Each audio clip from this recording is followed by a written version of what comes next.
Welcome, everyone. Thank you for being here today. I want to share with you.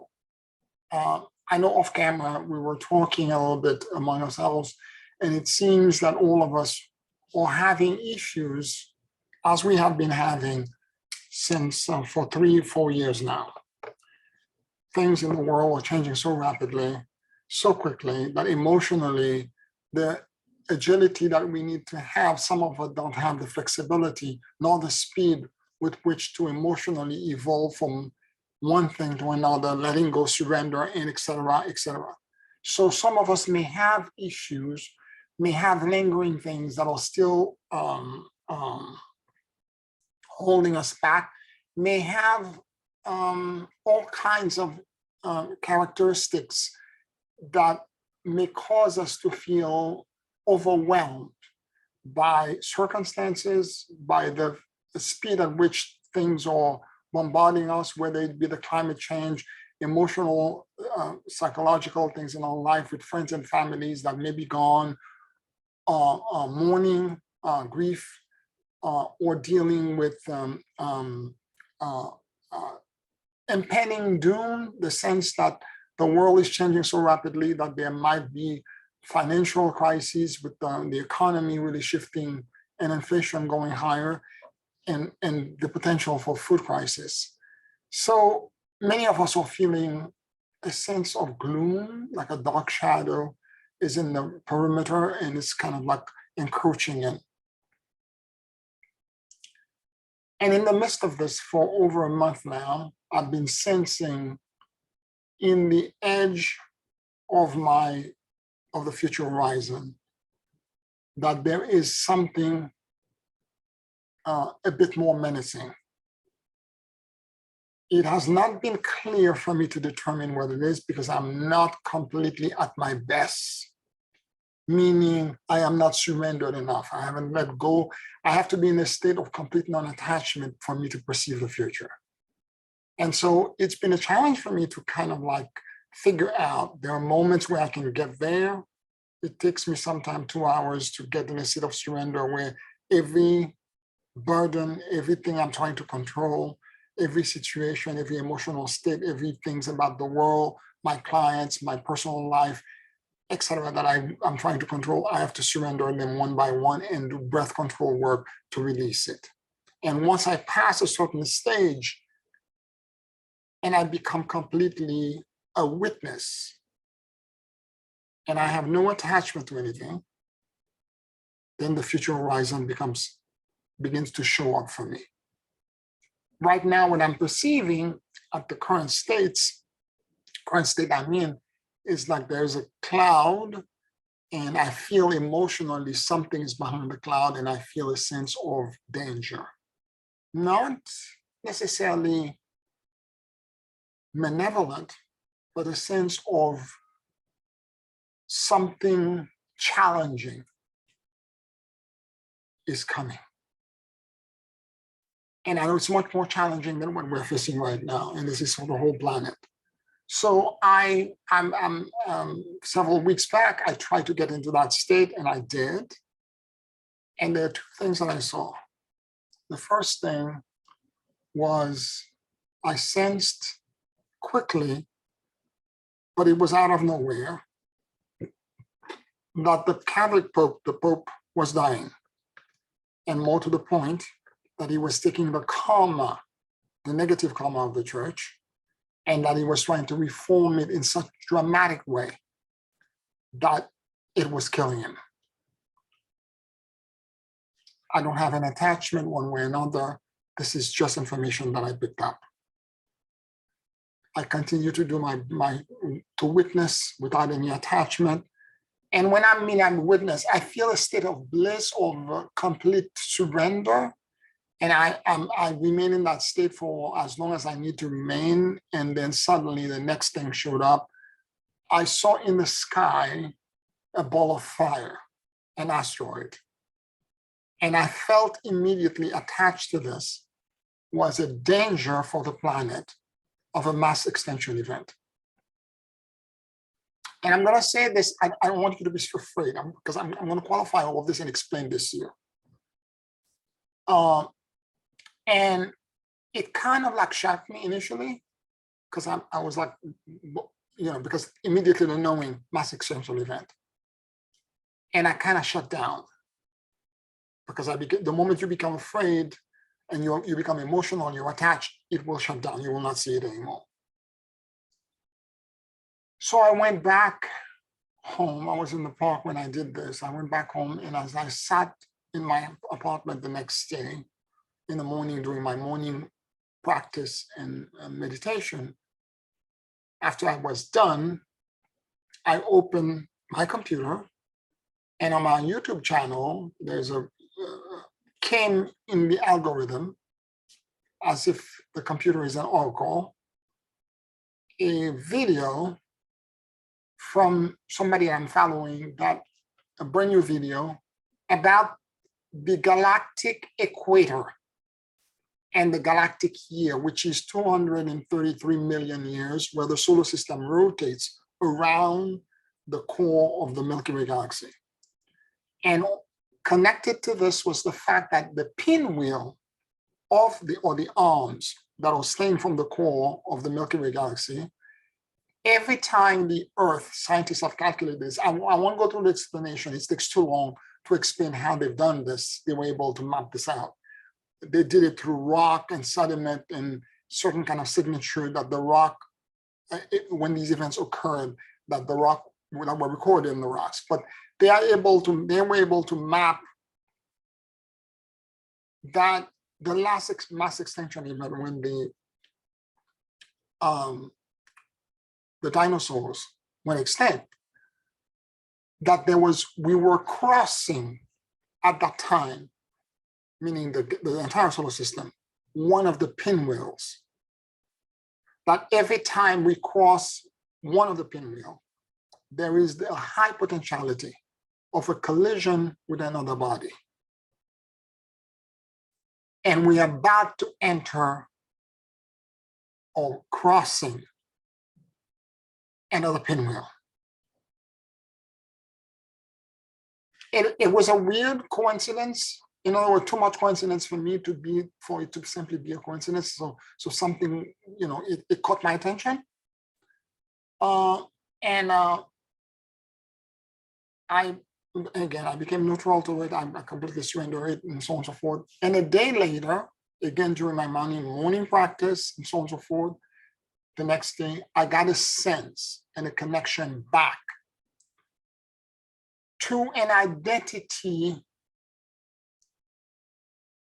The best way to say it's that it's not even universal, it's a cosmic identity. Something immense and huge. The way it came to me was that's concern about, if an asteroid is coming, what can we do? Can we say prayer, ask for mercy, and ask all the celestial masters, all Mother Mary, Kuan Yin, everybody, Buddha, for help? And they said, yes. I got a sense, yes, we should do this. But in addition to this, we should connect.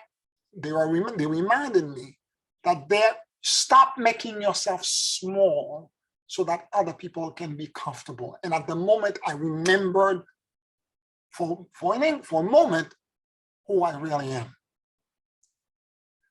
Within myself, and I've had that experience since I was a kid, and I never understood it, is this colossal force, or being, it's not a force, it's a presence, colossal. So much bigger than who I am, because for the most part, when I'm walking down the street, I just want to blend in. I don't want anybody to pay attention to me. I don't want to cause any fuss. I just want to blend in. I want to be absorbed in the background and be normal. I don't want attention. But there is a part of me that when it comes out, it dominates, not because it wants to dominate, because it is so big. Because there's no ego involved. And I had instances in the past, and this has been a real struggle for me for a long period of time, for as long as I can remember, because when you're that different and you have that part of you, when it shows up, it intimidates and scares people. And when that happens, it makes me feel ostracized by others. People begin to think that I'm weird, there's something wrong with me, they're afraid of me. And because of this, I end up having no friends. And I end up being the wallflower. I'm always alone and I'm afraid and I don't have anybody to connect to. And because of this, I withdraw and I find a way to dim that switch, to bring that part of me down so that I can blend in and I can have, no one wants to be alone. Everybody wants to have social interaction so that I can have some sort of social interaction with others. And they reminded me that when you stand in that identity, all you have to do is create an intention and decree that this menace be begone. That's all you have to do. And when you do this, it will vanish. That was a true kind of startling realization to me. Because here I am being overwhelmed emotionally by all of the things, all of the thing I just described, whether it is the climate change, the inflation, food crisis, everybody worried, do I have enough funds to be able to do this? What's going to happen next? What other balls is going to be thrown up in the air that we all have to catch? As I'm worried about this, I connected to that immense presence. And I've had instances in the past, and I've explained this in some of the videos and some of the classes and presentation, and I can kind of like tell you a story. And my apologies if you heard this before, but I remember when I was in mystery school, I was 18 and 19 years old. And I began to get involved. The lodge was in Irving Place in 14th Street. And I began to get involved in the logistics of the actual lodge. And I began to participate in their business meetings. And over time, I began to realize I belonged to like 3 different committees. I was in, okay? I'm the director of this, doing that. And I was involved, deeply involved. And when I began to realize the politics and all of the backstabbing and all the crazy stuff that were going on, I became very self-righteous and indignant. And in a few business meetings, not always, but in a few business meetings, when people were presenting their shenanigans, camouflaging it, I unmasked them. And I got up and I began to speak to, and what presented itself was that colossal presence.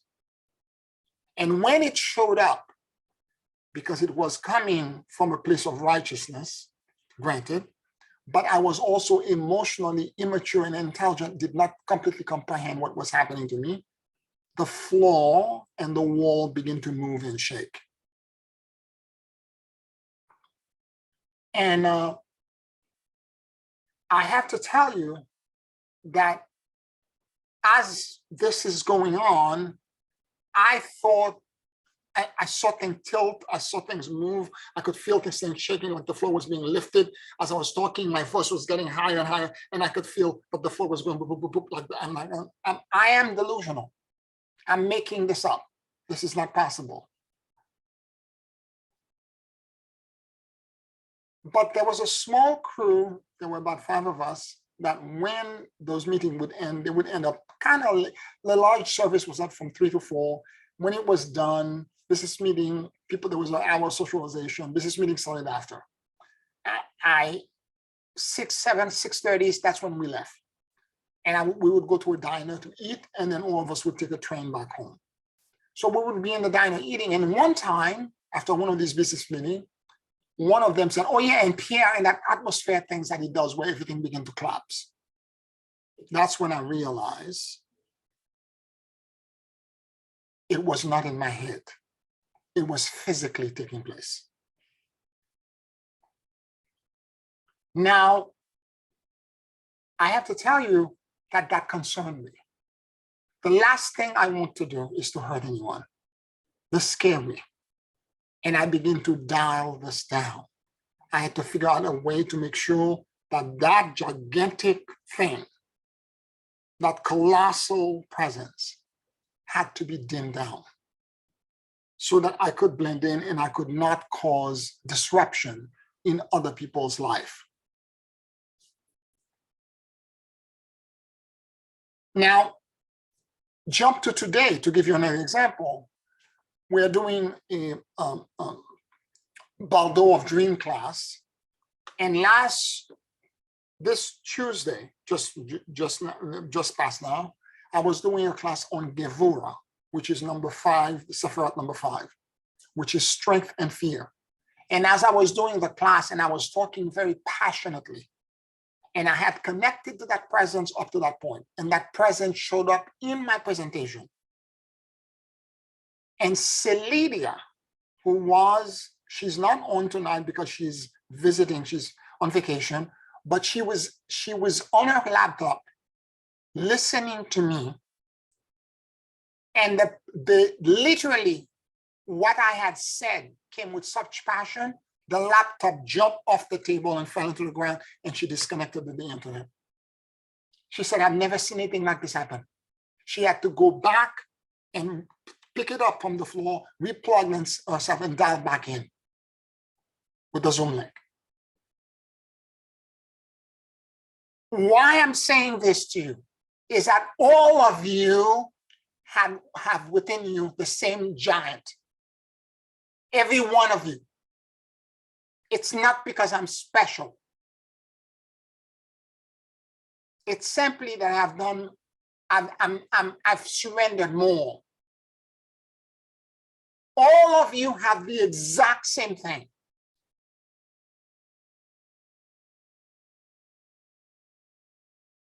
And access to it is granted to the degree that you are letting go. And to the degree that you are trying to serve and give to the world.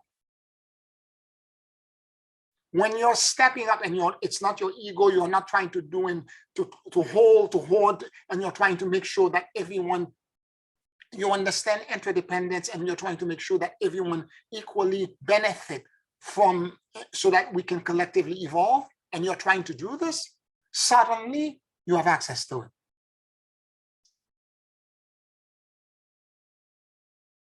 What occurred to me a few days after these connections was that if enough of us are standing in that presence, and it doesn't have to be a big crew, 13, 14, 24 people, if we all stand in that colossal presence, whatever may happen as a celestial body that comes to endanger the planet, we can make sure that this danger is passed the same way Makshoni at the edge of the Dead Sea.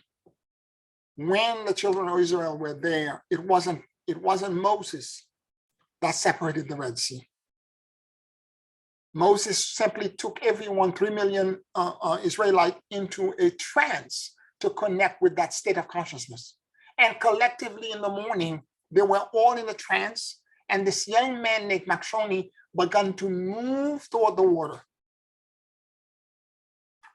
Water in his ankle, incomplete certainty in that presence, that all he desired, all he wanted, all he asked, all he was thinking of, give us safe passage. He didn't know how it was going to happen.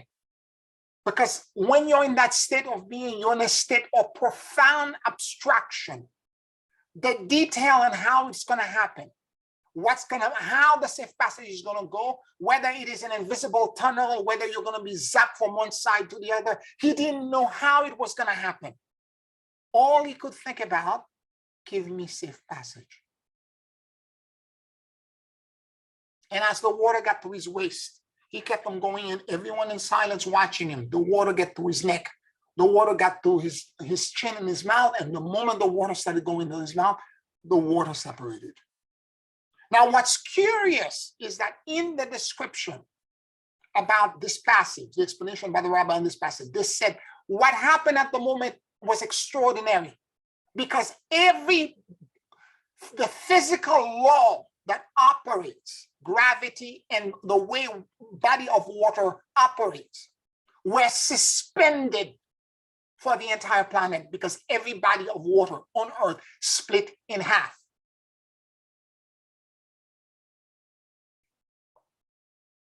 And he walked to the bottom and got on the other side. The other Israelite moved through. And when they got on the other side, Pharaoh tried to follow, the water swallowed them.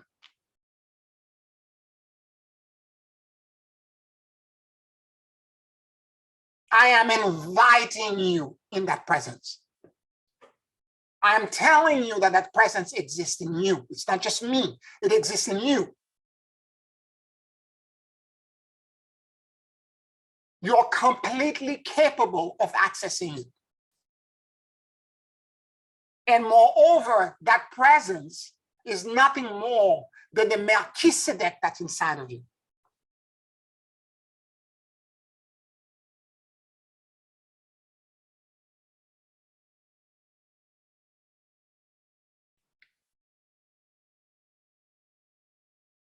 There are multiple times in my life where that presence has done some miraculous thing for me or for other people, things that were impossible.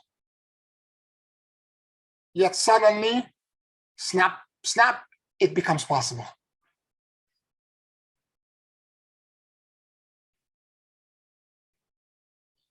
I have played that video. Some of you have sent that video too.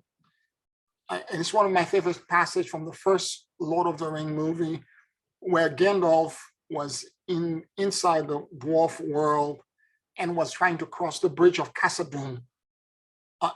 And by the way, Gandalf and all the other magicians that were in this saga were all angels that took human forms. And their sworn enemy was this being called a Balrog, which is a demon, a fire demon. And so one demon was coming toward them, and Gandalf started crossing, lead everybody to cross this bridge so that they can escape it. And at some point, as he was crossing the bridge, Gandalf was the one that was left behind. And Gandalf turned around and said to him, you cannot pass. And the being started screaming and yelling and spewing fire with a fire whip in his hand. And he said to the being, I am a secret servant of the light. Flame of Araldu will avail you. And then the being attacked him with the whip. And he created an aura of light. Nothing happened to him. And then he just looked at the being and said, and he took his staff in his hand with both hands and said, you shall not pass. And he struck it on the floor of the bridge. He didn't tell. You have to understand what I'm trying to say to you. When you're in that state of being, you're connected on the Kabbalah to Chokmah, which is number 2, which is wisdom. The way that Sephiroth is described, it is described as unbelievable and incomprehensible pressure and power. Like we cannot even begin to comprehend it. But more importantly, the reason it is wisdom, it's because that power is always used rightly. There is no abuse. That power is always used rightly. He simply said, you shall not pass, and the staff is actually a physical manifestation of the antakarana of the entire, meaning your central axis, your spinal cord, your chakra column, 3D, 4D, 5D, all the way back to God, going all the way up as one continuous route. Complete access from the root of Amen into the throne room of God, one. And you're acting as one being in unison, all at once. And you're decreeing one thing. And in this instant, you shall not pass. He doesn't care how the universe does it. Because one of the writing that I was reading when I'm about the Kabbalah, when the rabbi were explaining what happened with the passage of the Red Sea, they said the curious thing about the physical laws of nature, they are malleable by pure consciousness. They can be suspended, they can be removed, they can be held back by pure consciousness.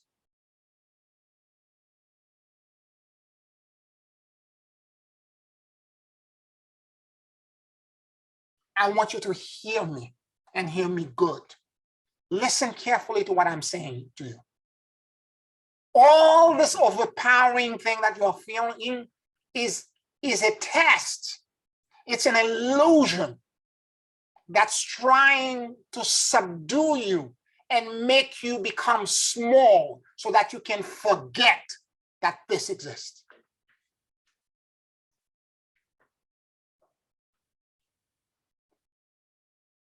And if you let that happen, the onus is on you. Because it's your job to awake through this illusion and snap out of it and realize that it is Maya, it is illusion. And I'm going to connect to the truth of pure consciousness.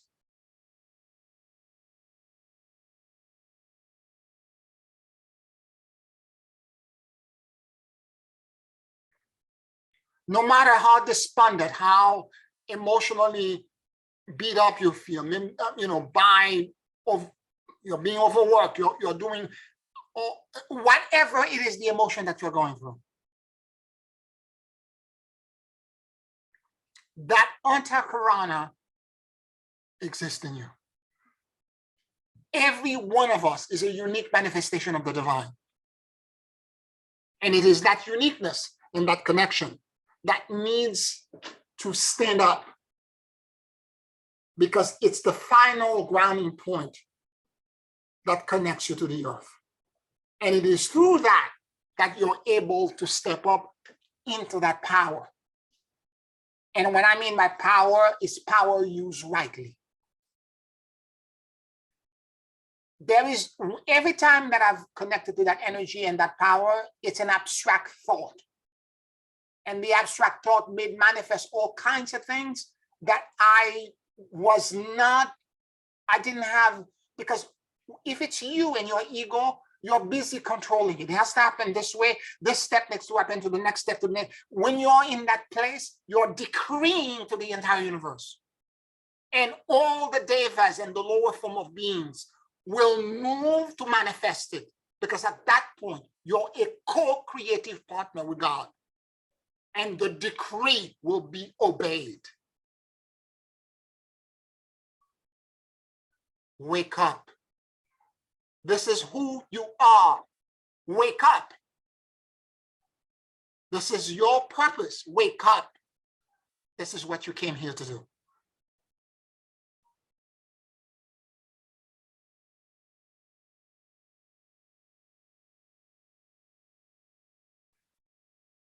Stop making yourself small.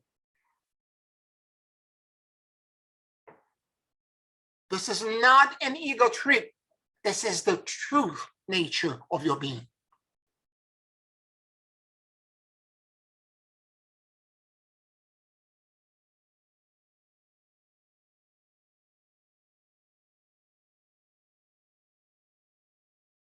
Any questions, any comments? Yes, Pierre, I have a question. I've been exploring absence of self, absence of consciousness, being in the void. You speak about pure consciousness.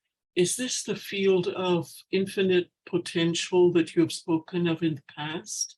Yes, it is. It is. It's not too dissimilar. What you're exploring, maybe I'm not sure exactly what you're exploring, but there are three steps in the Kabbalah to this. There's the Ayin, the Ein Sof, and the Ein Sof Ur. There's the light, the limitless light, and the enlightened limitless light. So One state is the emptiness. You can think of it as a womb or a medium, okay, where everything is empty, but it is not a void. Don't mistake this with a void. It's not a void. It's the exact opposite of a void. It has the potential to manifest everything that exists or that will exist in all timeline, in all dimension of time and space. Right, right. Okay? And the light, it's the beginning of manifestation. So what I'm saying is that presence is your consciousness in that field co-creating, because that medium is extremely fertile, can manifest almost anything. Mhm. So when you are in a certain state and you desire an outcome and you command it, like using Gandalf, for example, you shall not pass. By the time Gandalf uttered this, what he did is, in the Kabbalah, they call this the measure of God. It's you becoming a co-creative partner with God and decreeing an outcome.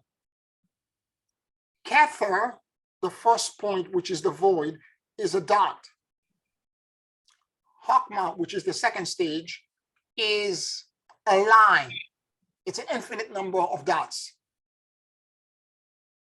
And the staff is the line, the Antakarana is the line. But there exists no straight line in the universe. Everything curves back into itself because it's the torsion field. So if I were to throw an arrow and I were to take the bow and an arrow and shoot it out, if there was no gravity or no resistance, it would come back and hit me in the back with a huge circumference. So when a magician strike his staff and say, make a command like in Gandalf's case, you shall not pass, he's creating a space, a circle for the manifestation of the intention. So the light or the luminosity that exists in that void is it's the line that's going out to create the space for the outcome to show up. Right. Do I understand you were talking about three, how would I say, stages or levels? Yes. Endless luminosity, this void of endless, infinite possibilities or potentials, that those three elements that you spoke of, how do you define them aside from what their names are? The absence of something or the addition of something? Or is it a more intense layer of something added? Hold on a second. I have to show you the Kabbalistic tree to explain this. Give me a minute.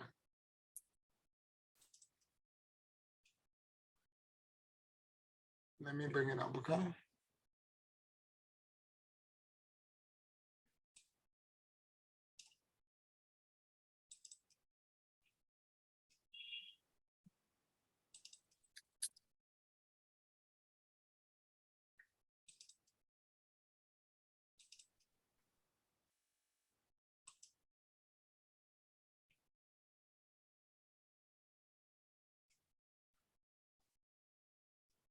Oh, I don't mean to derail the class. No. It's right online. It will explain everything for everyone else. I don't mind at all.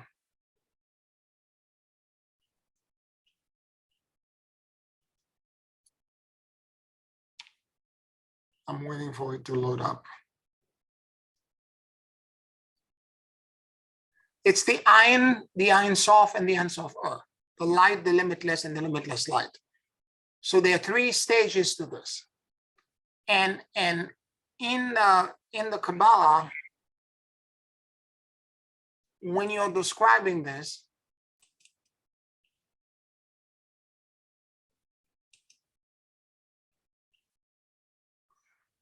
let me see, did it show up? I'm still waiting to see who it is.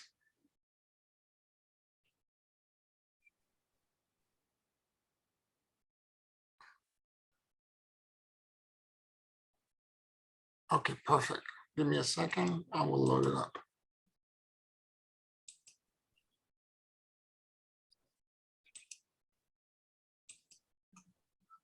Okay. If you look at your screen for a second, at the top there,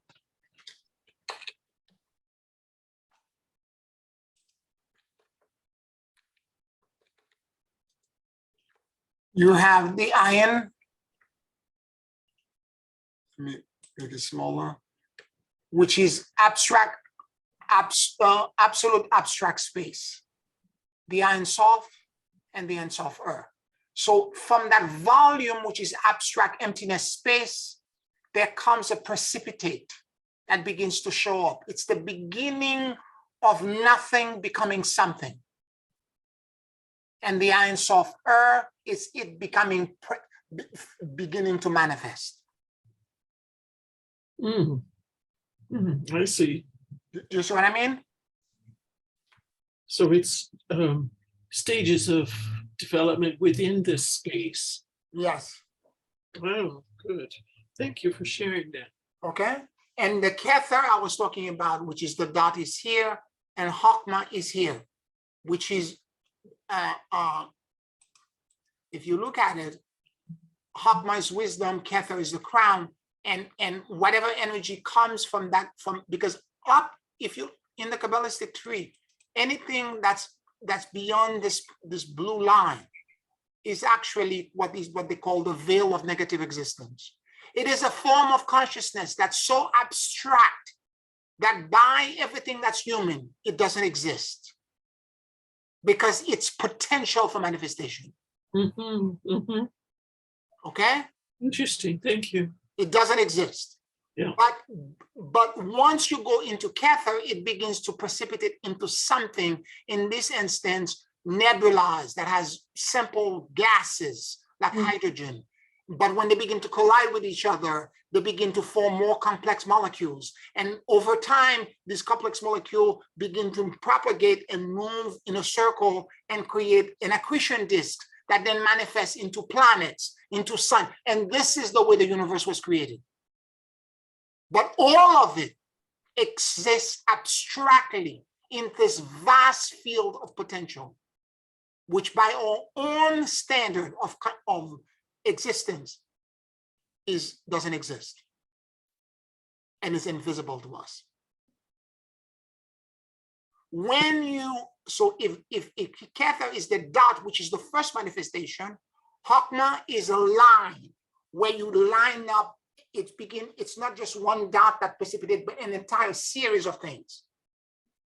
And in this instance, when you couple this with an intention, a simple, clear, abstract intention, not you getting caught in the minutia, in the detail. I want a car, it has to be striped, or I want a pink rainbow, I want this and I want that, I want this.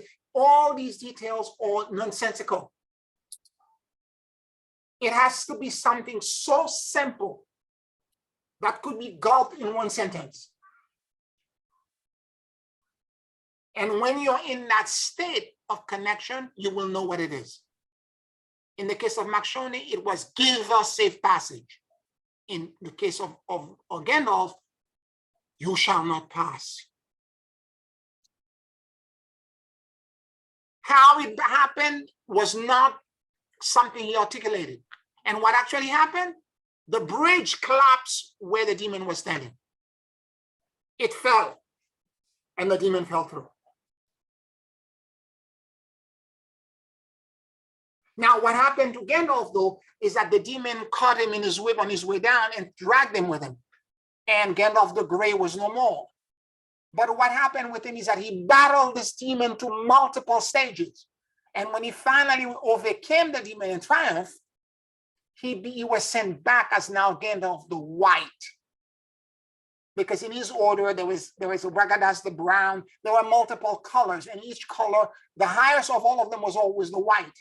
And he became Gandalf the White because he faced up this challenge and he overcame it. We are being faced right now with the potential threat, as I said, for an asteroid potentially hitting the planet. If we can get us, all of us together, in that cosmic presence and identity, and say to that force, you shall not pass. we will rise on the other side of this challenge, like Gandalf as the white. Mhm. And the access to this field is through non-attachment, surrendering with the breath exercise to source on each level of whatever holds us in the material world, in fear or grief or desires or whatever, to be free of all attachments of any emotional sort is the key. Yes, okay. Correct. And the other thing as well to keep in mind, that part of you is connected to your authentic core. Mm-hmm. It is the part of us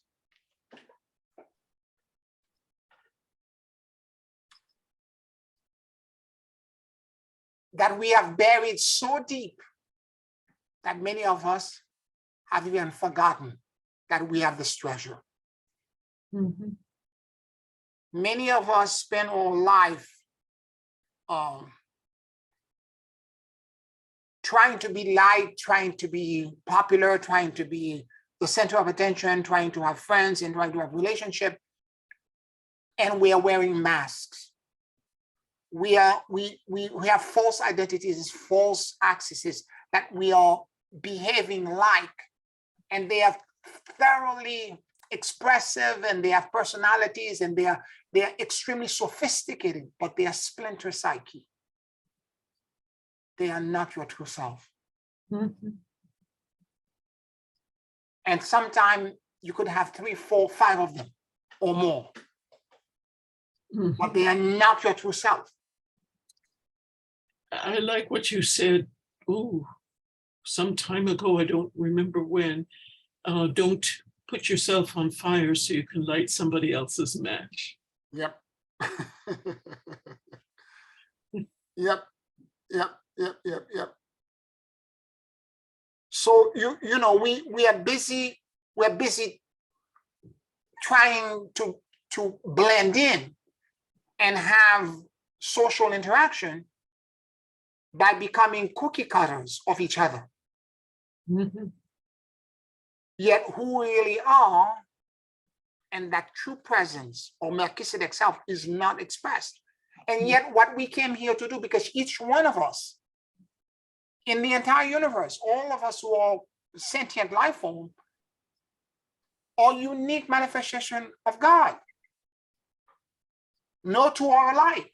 If you can think of a diamond or a precious stone that has all these infinite facets, each facet reflects the light completely uniquely. So for me to try to be like somebody else is nonsensical. But we live in a society where we are being enculturated to blend in and to be socially acceptable and to be a cookie cutter. And because of this, we are busy burying it deeper and deeper and deeper. So for you to connect to this, you have to connect to your authentic core. You have to figure out a way to allow that part of you to show up.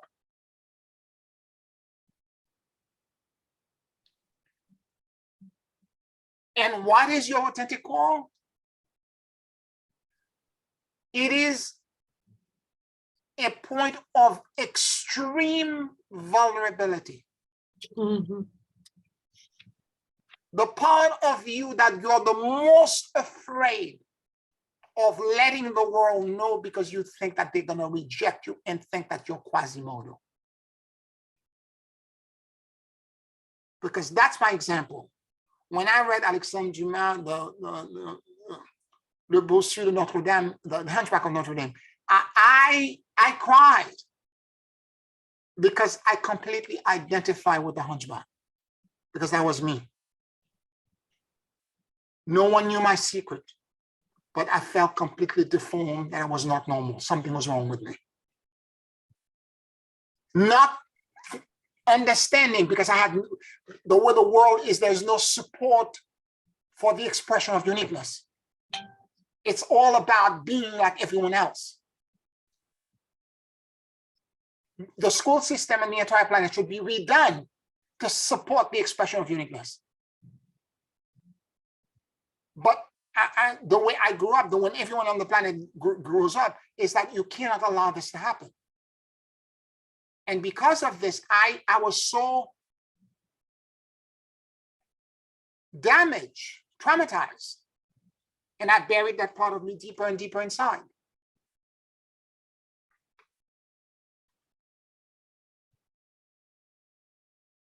So for you to allow that voice, that presence to show up, you have to first find that vulnerable point.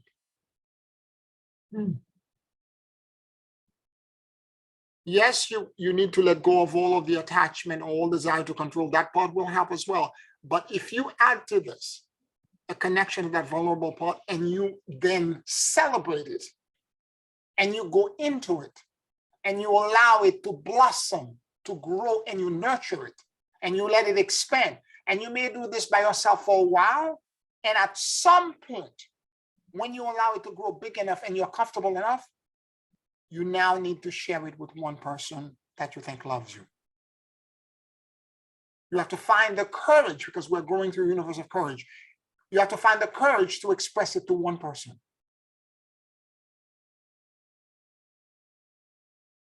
And when you do this, suddenly,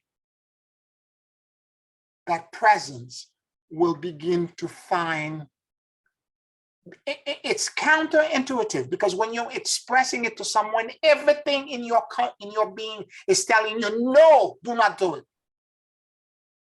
You're going to get hurt. Do not express it. And I'm telling you, that voice who's telling you do not do it is wrong.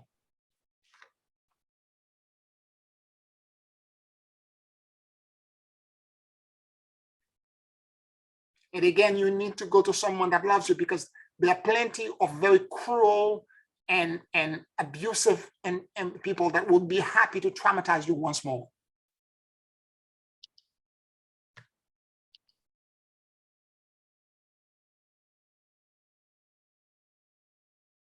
And when you can let that part of you show, and when you go to that call, you're not going to see a profession. You're not going to see yourself. It could be a scene of something that you used to do when you were a child. Or if most likely it will be a feeling, something that you did. When you did it, it brought you joy or a connection unlike anything that you have ever expressed or understood. And the truth is, that's the activity that somehow you have to find a way to exist in for the rest of your life. That's what you should be pursuing. Because everything else is a lie. It's not important. Now, the other activities that you're doing right now may help you get either positive or negative karma, remove things, and so on and so forth, but they will not fulfill your dharma, your purpose.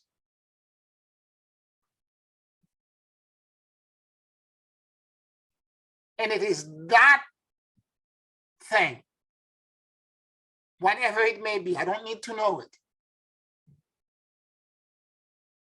that you need to find a way. And a lot of time when I'm working one-on-one with my clients, sometimes it's complicated, because it could be simply a feeling when they're doing a certain kind of activity.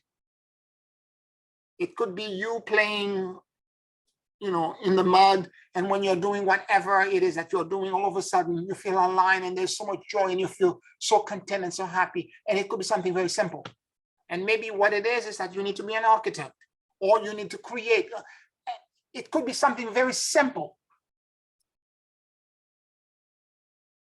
And somehow you must recreate, if you really want to exist in that authenticity, you need to reframe your life and having that in the middle of it, and somehow create a business model, or way, because we live in the real world, to make a living around that.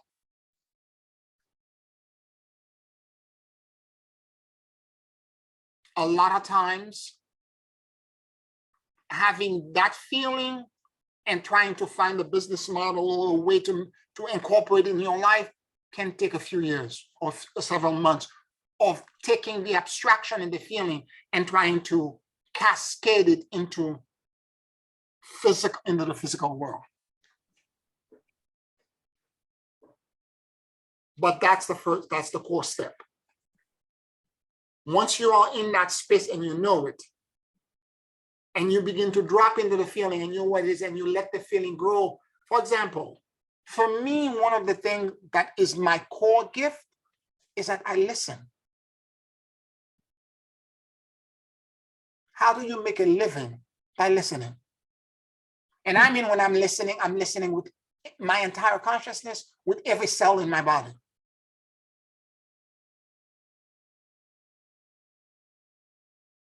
I'm doing it now, but it took me a while to figure it out, because I couldn't understand how do you create a life around this?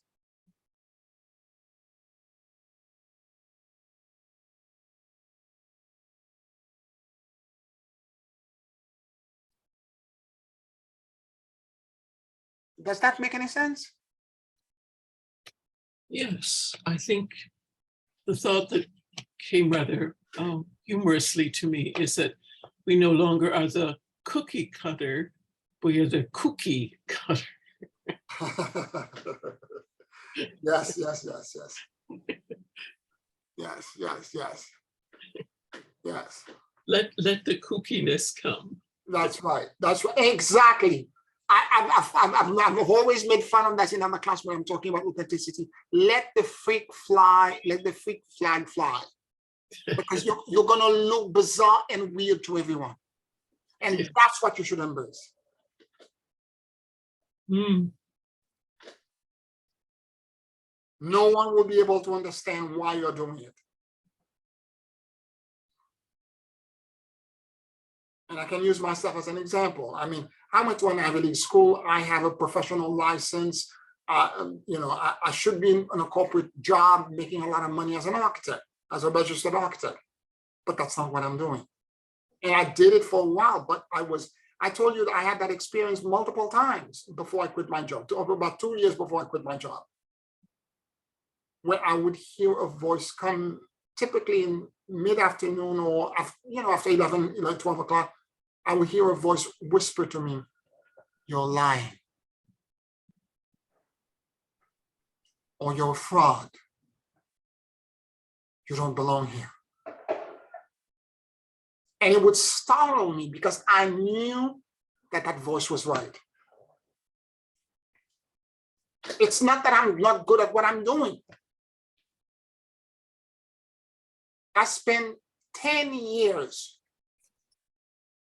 including undergrad school, graduate school, practice, took a state test, became registered.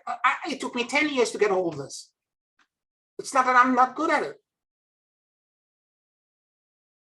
But it is not, it was a passion for me at one point, but it is not what exists in my core.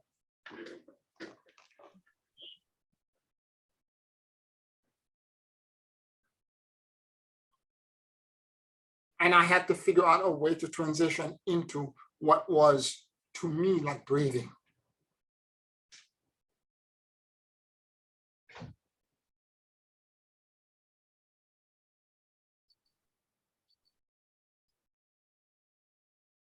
And when you stand in that, you become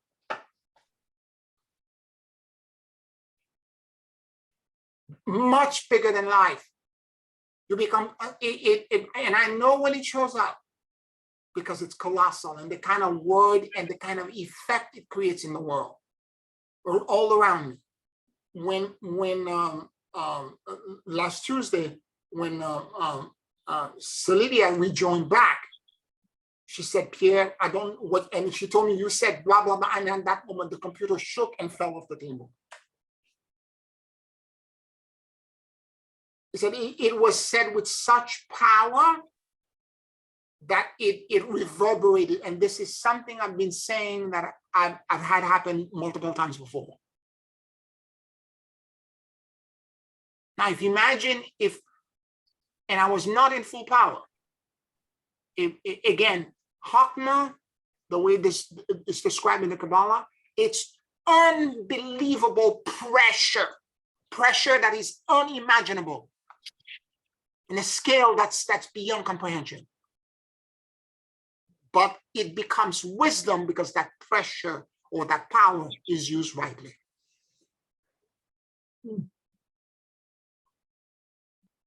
Thank you, Pierre. That's really very helpful. Very helpful. You're welcome, Janice. You're welcome. And if we can step into it, all of us, and we can collectively, and we will guide humanity. We will guide them. We are the shepherd.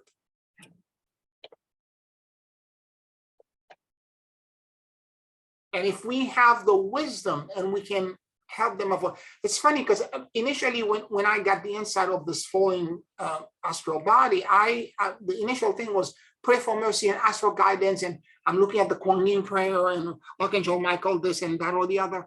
And then the next day, this is what came to me. Stop making yourself small. And it's the funny thing. Here was the funny thing. According to the Kabbalah, when Moses, starting of the Bible, the passage of the Red Sea is that Moses was on the edge of the Red Sea. He saw that Pharaoh was getting drowned and he asked God, help us. And God said to him, extend your staff. He extended the staff, the water separated and they all moved through. The Kabbalah said this is not what happened. The thing that actually happened when Moses connected to God, God said to him, jump in the water. And when he turned back to the children of Israel, he said, God said, jump in the water. What was called the mixed multitude, because the number of people, Israelite, that Moses went to liberate from Egypt was about 600,000. He had 3 million people with him. Those were other slaves that the Bible calls the mixed multitude. They are not of faith, but because they saw so many miracles being done by the God, by Jehovah, by Yahweh, they wanted to follow and benefit. They are the one that begin to say to Moses, you brought us here to be killed by Pharaoh. Pharaoh will surely kill us. We were slaves in Egypt, but we're alive. Why did you do blah, blah? And at that point, he said, calm down. What God is saying to us, we have the power, the technology. He already taught us how to do this. We have the power and the technology to do this. And during the night, he guided them into a state of connecting to that same level of awareness that I'm talking about. And in the morning, Makshoni became the point of manifestation to create this miracle. So I feel in the same way, Spirit is guiding me for the same thing. Initially, I was praying, I was going to create a whole prayer protocol to ask all of us to do X, Y, Z and all that. And I'm being guided completely differently the next day. Because they said to me, stop making yourself small. You have this presence in you. You can command, and whatever is coming will not come. It will bite, it will pass close, but it will not touch you.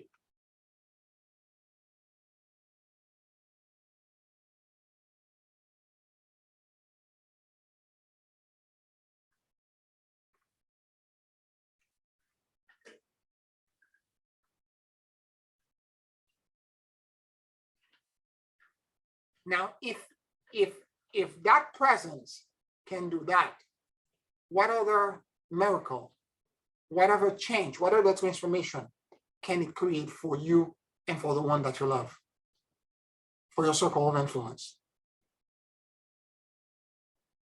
The greater the challenge, the greater the reward.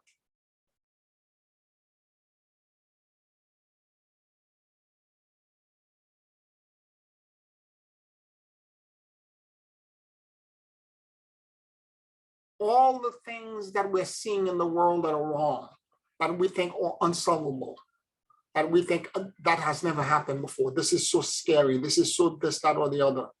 We're still seeing ourselves as a fractured, small, minuscule being. We are not seeing ourselves in our true form, in our true identity.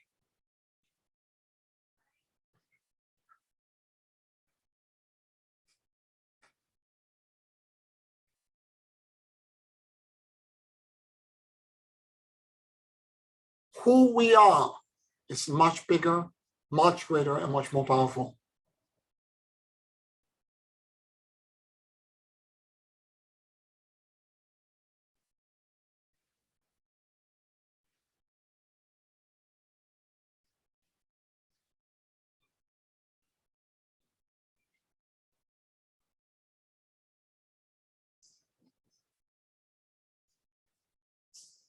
Any questions, any comments?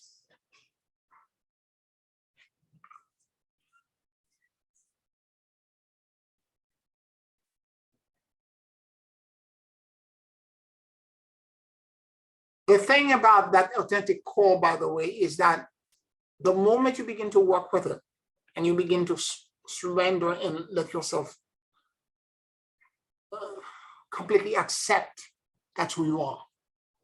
And I've said this all the time, my only superpower is that I have morphogenic listening. Everything else is an added on to this.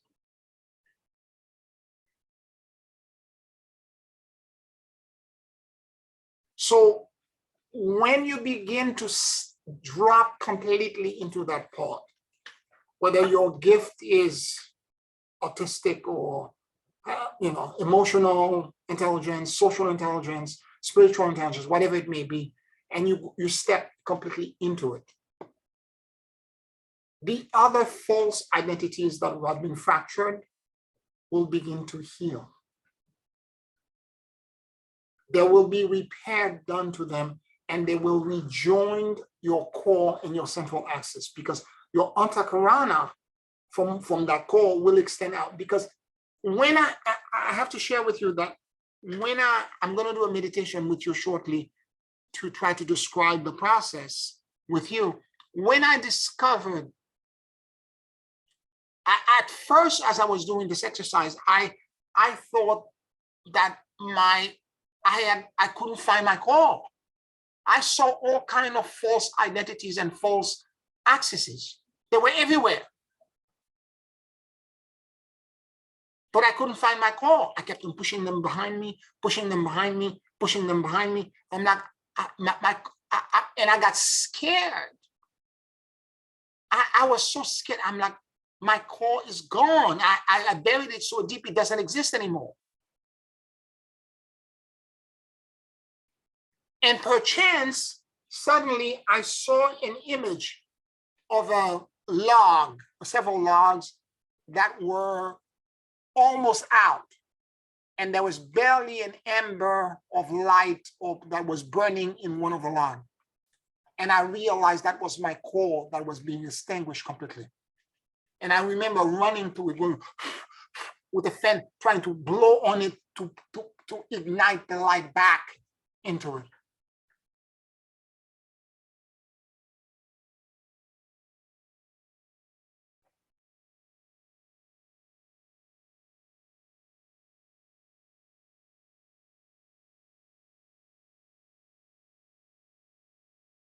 Every one of you that's listening to me is a cosmic being.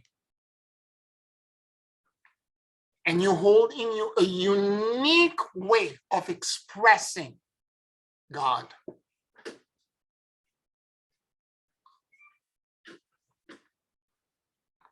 Forget planetary ascension, forget all this. I'm talking about a cosmic identity. This is what the Melchizedek initiation was about. This is what Lord Melchizedek came at Wesak 2 Wesaks ago to initiate us in. This is what the real Melchizedek order and the Melchizedek presence is about.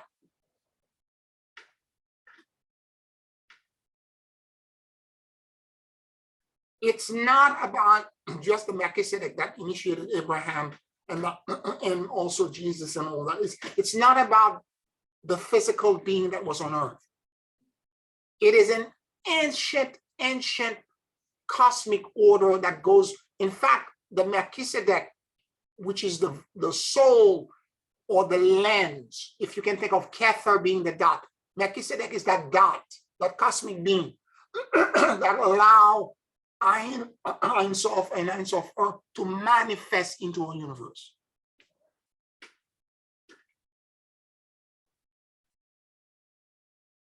Every one of us is a subset of that being.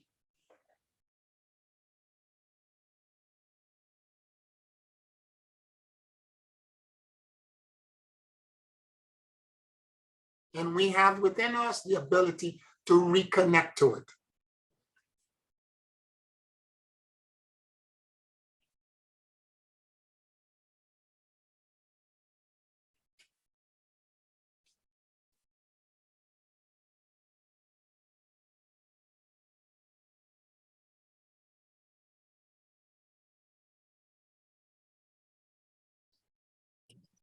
Peter, I was just thinking, in terms of our ascension, evolution to the new earth, this event that you described, this possibility, Yep. can't happen anyway. We could not become extinct before that transition. So it must be that this is avoidable, as you described. Yes, this is a logical assumption, but it could be, it depends on the degree to, it depends on the lending. When you are seeing something in the potential in the future, you just see something that's very abstract. How it lands depends on us, because we are still co-creating it. That's why I'm not seeing the full thing, because we haven't completely decided what we're going to collectively experience. Now, the fact that I'm bringing this up, or this awareness is coming to me, they're giving me a possibility of mending or altering the landing. Mm-hmm.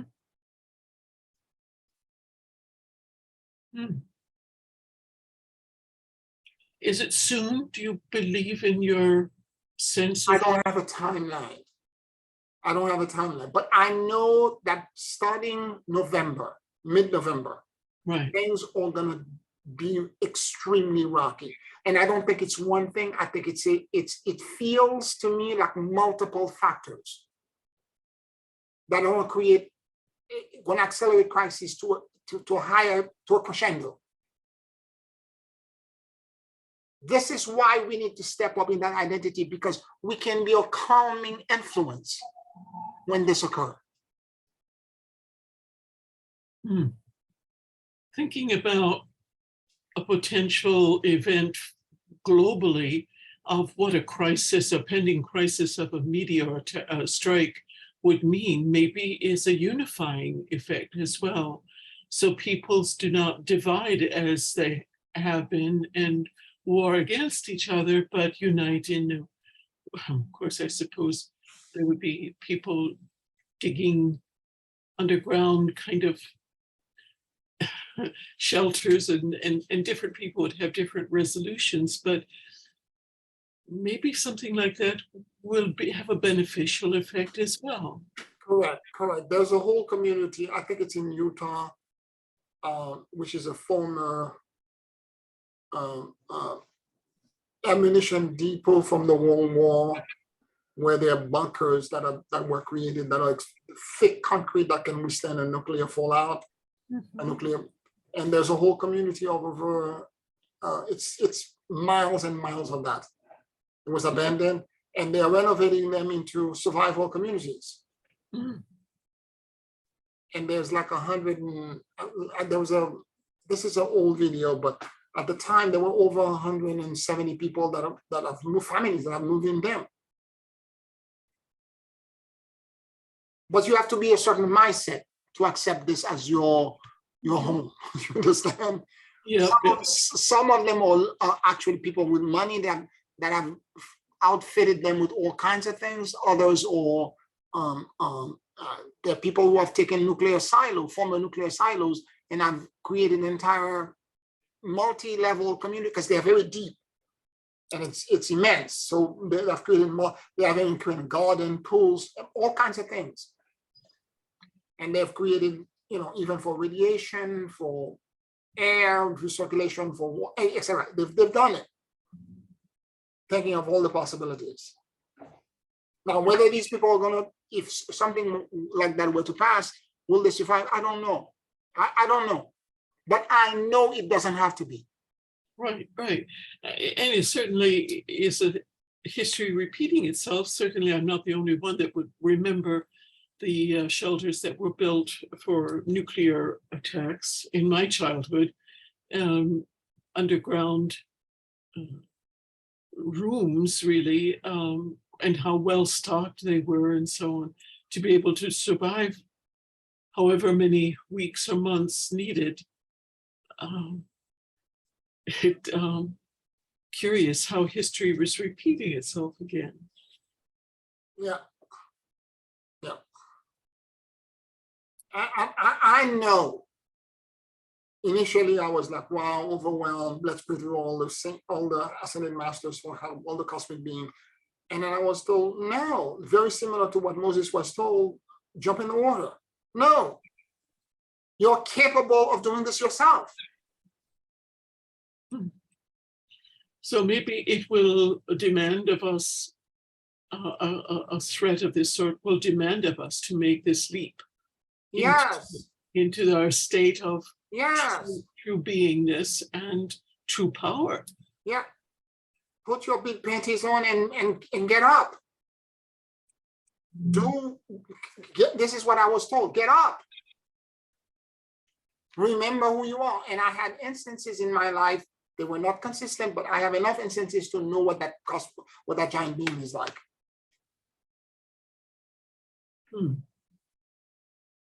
So I know it exists.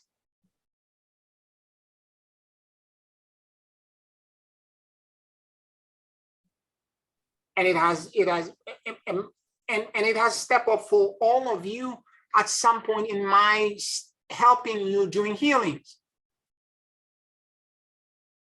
It is that part of me that comes in, and that's a psychic surgeon, or that's able to help you in all kinds of crises that you've had.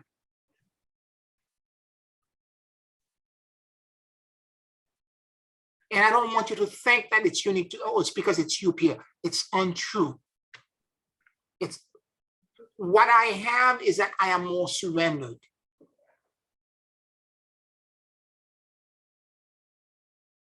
I'm not controlling as much as you do, and I'm more surrendered.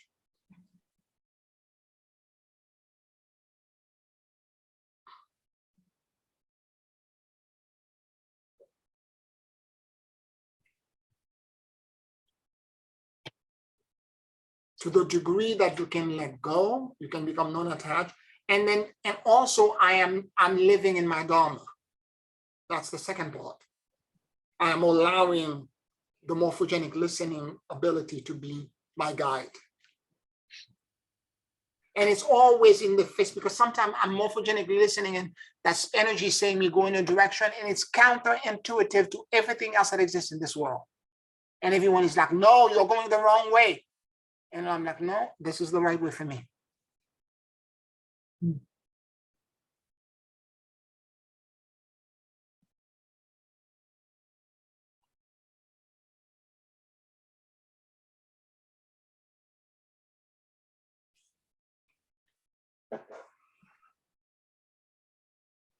I don't know about you, but I feel incredible about this. I was just going to say, Pierre, really, it resonates so deeply and profoundly, and it feels so right, so true. I mean, getting there is going to be, something else, but it resonates really. Yeah. I'm so excited, because all of a sudden I'm like, oh my God, I had completely forgotten about this. I've been, for the past 4 years, I've been so overwhelmed emotionally by all the chaos that I keep forgetting that that part of me exists. And the fact that I'm now stepping into that identity, and I'm now stepping into who what is that part of me and what it is, I am elated. I feel so blessed. Right. And if I can maintain that connection, and I'm saying, my perception is that beginning November, I don't know what's going to come first.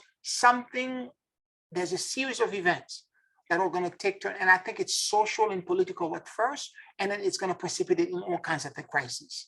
Financial crisis, it's going to create all kind of chaos, lawlessness, all kinds of one after another. But if we really stand into that cosmic identity, or true Melchizedek self, we I don't mean just me, but us together. There's something I have said to you, and when I've said it, it wasn't me, it wasn't Pierre that said it. And if you've been with me for a while, you will remember I kept saying to all of you when you came, my students, I will not let you fall. It is not Pierre saying this. It is the Melchizedek in me saying this to you. If you're with me, I will not let you fall.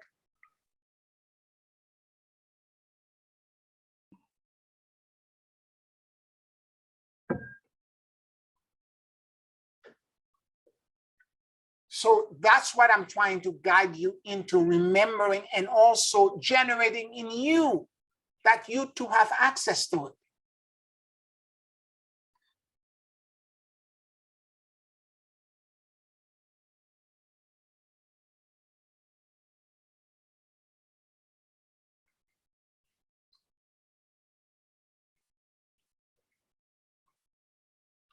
Any questions, any comments?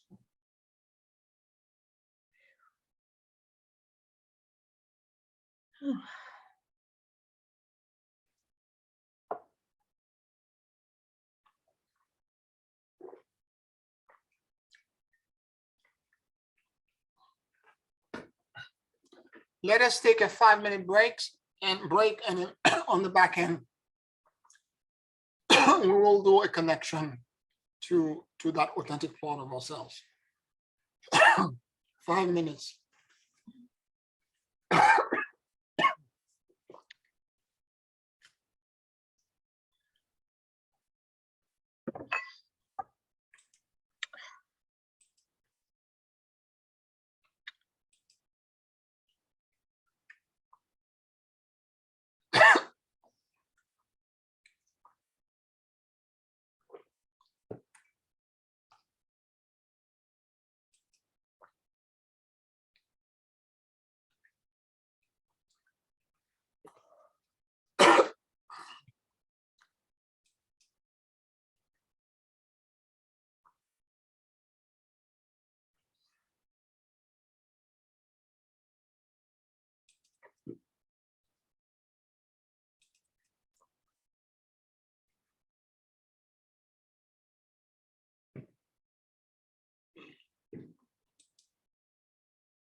Take a very deep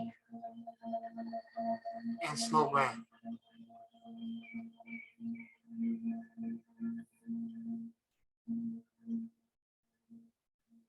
And as you inhale and exhale deeply,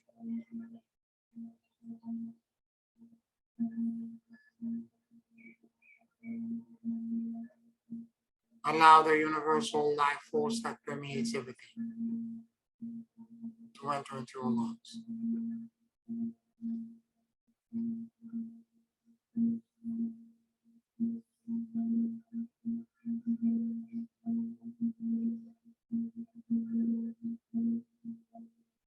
Keep breathing deeply and slowly.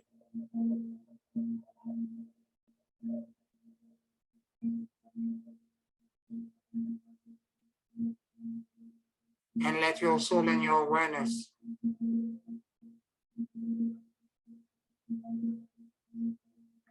drop in the middle of your chest.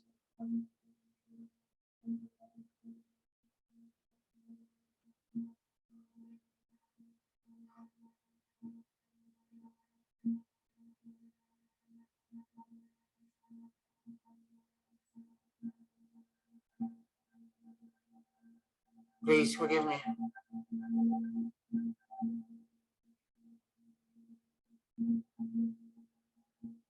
I love you. And I let go.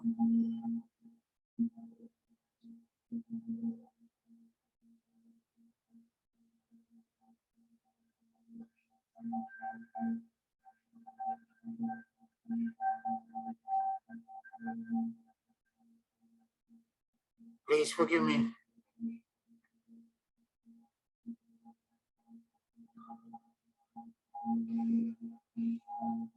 I love you. And I let go.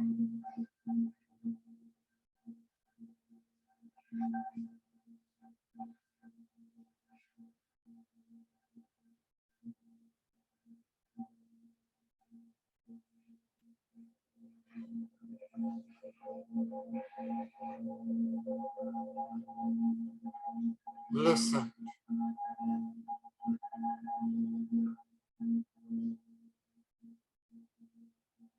Listen as if the more than 50 trillion cells in your body had ears. And let your mind and your heart sync with each other.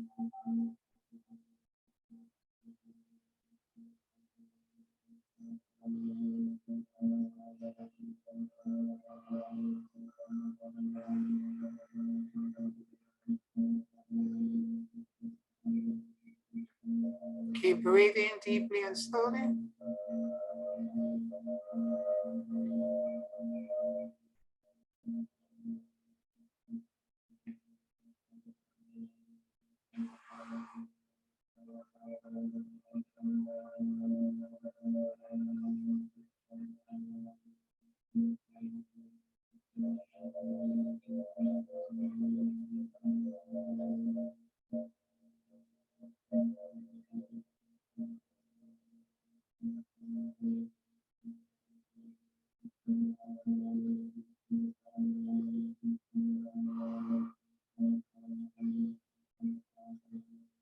And become aware of your core.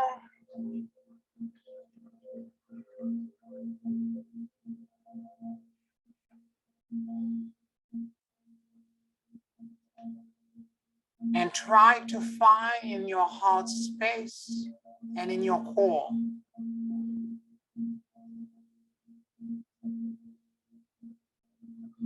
your authentic nature.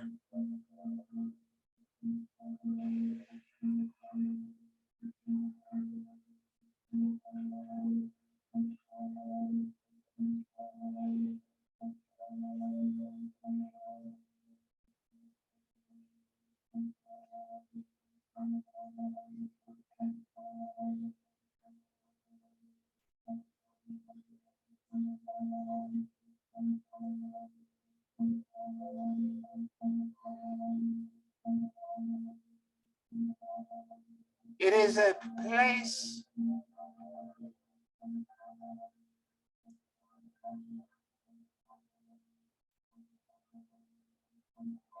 of extreme vulnerability.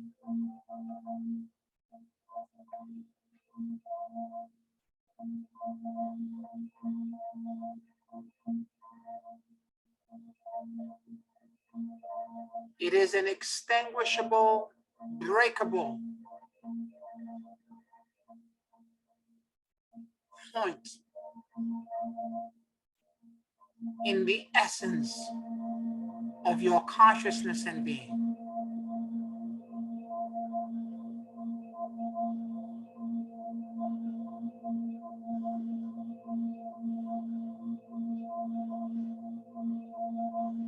Keep breathing deeply and slowly.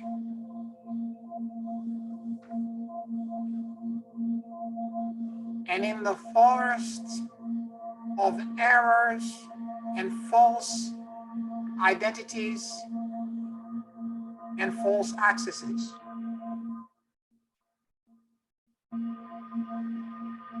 look for the genuine, vulnerable essence of your being.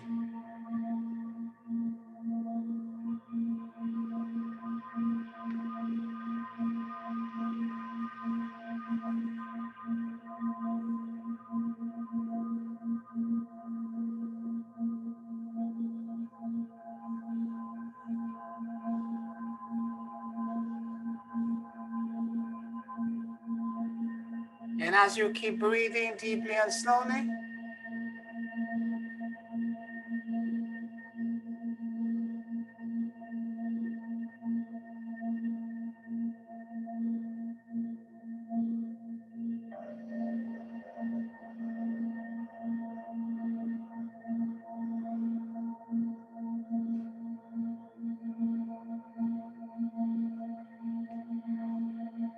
place all false belief and false identities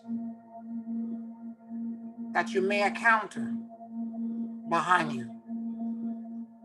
One by one, move all the masks, all the false beliefs and identities behind you.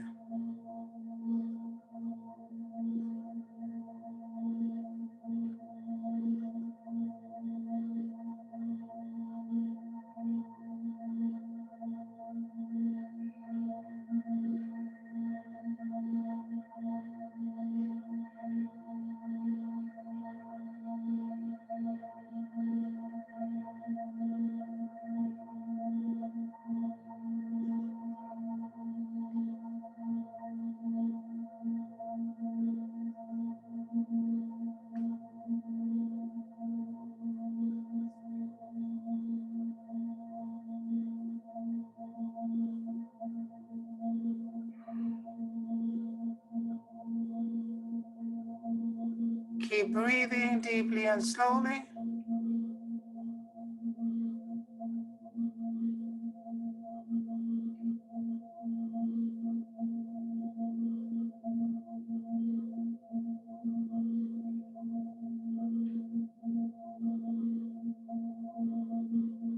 And find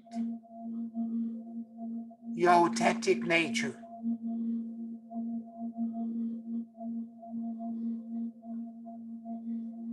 Locate this fragile, breakable, extinguishable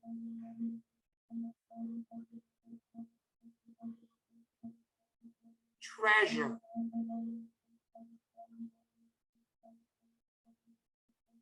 that even your examination seemed to be sacrilege. That place, that feeling that you're afraid to share with anyone in the world.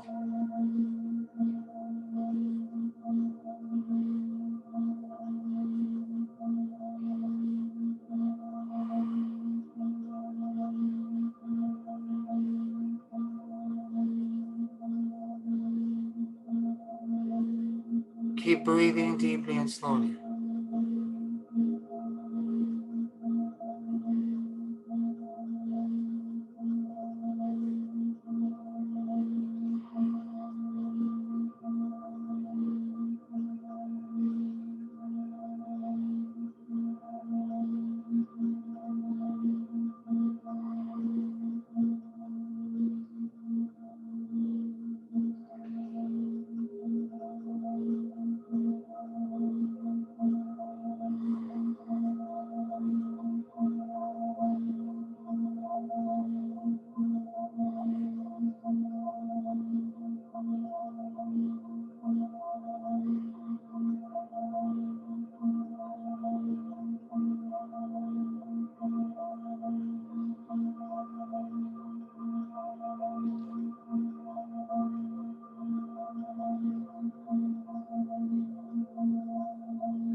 Now sink deep into that place.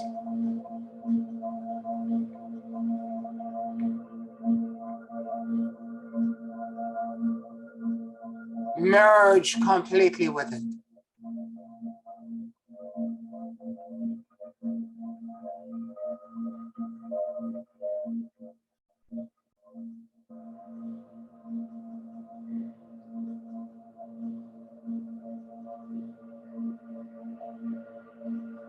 Keep breathing deeply and slowly. For it is your Dharma, your purpose, and your unique energy signature, your spiritual fingerprint.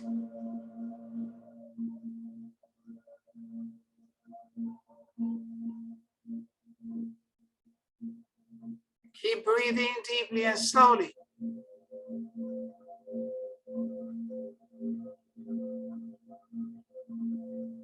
And let it expand, grow,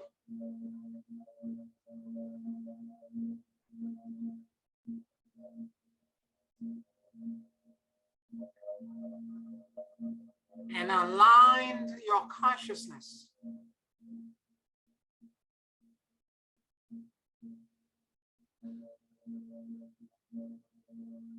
to the fulfillment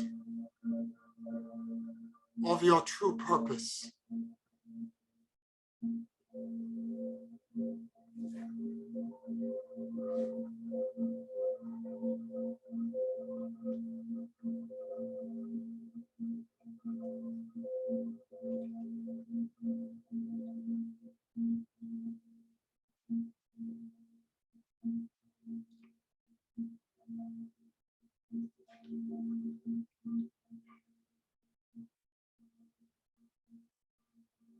Keep breathing deeply and slowly.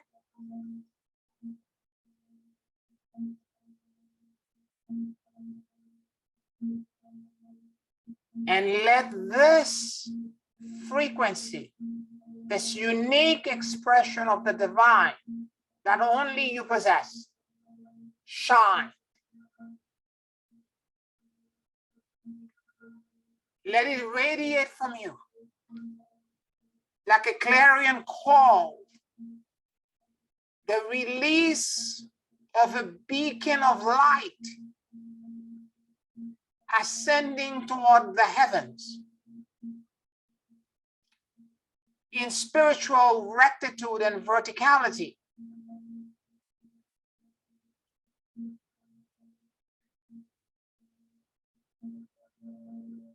Connecting you to the roots of Amen and into the throne room of God.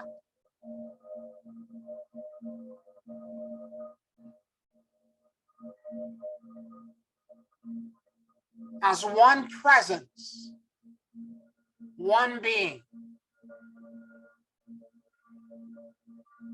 You, a true and embodied Melchizedek.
Thank you for the blessings.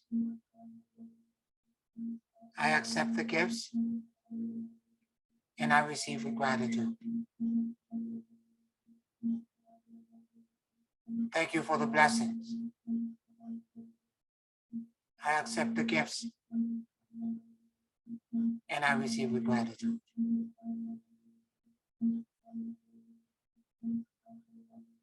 Thank you for the blessings. I accept the gifts and I receive with gratitude.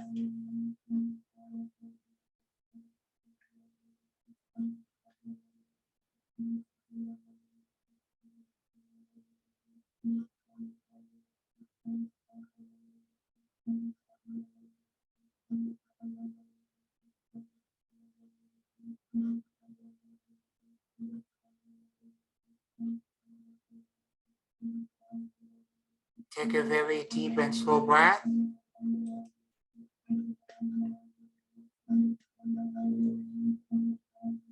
And whenever you feel ready,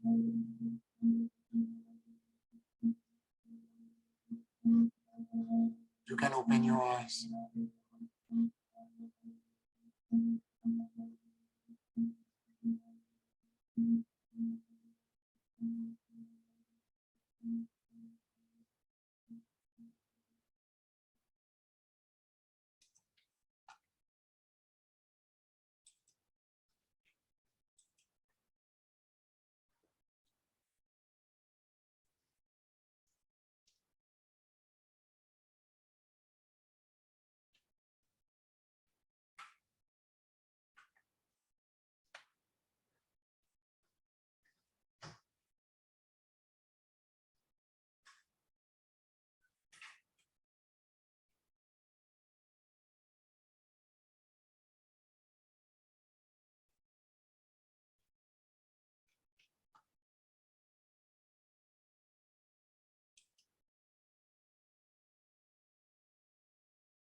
Thank you.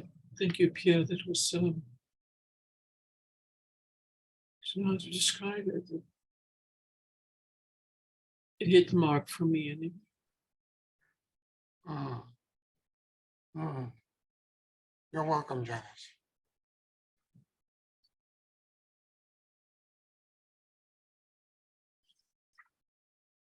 I'm glad you were able to capture that experience.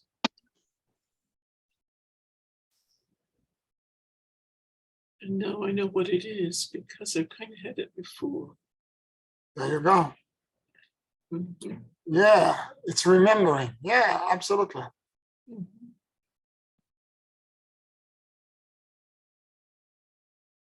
Anybody else?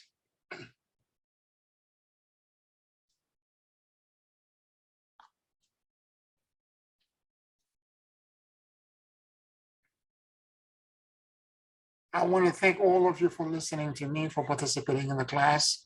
To all my Patreon subscribers, I want to thank you for your support. Please like this video, share it, subscribe to the channel, share this with your friend. I deeply appreciate you following me on this journey. It is my hope to share with you the light, the peace, and the serenity that I know. Thank you. Good night, everyone. Love you. Bye. Good night. Thank you, Pierre. Good night. Love you more. Bye bye.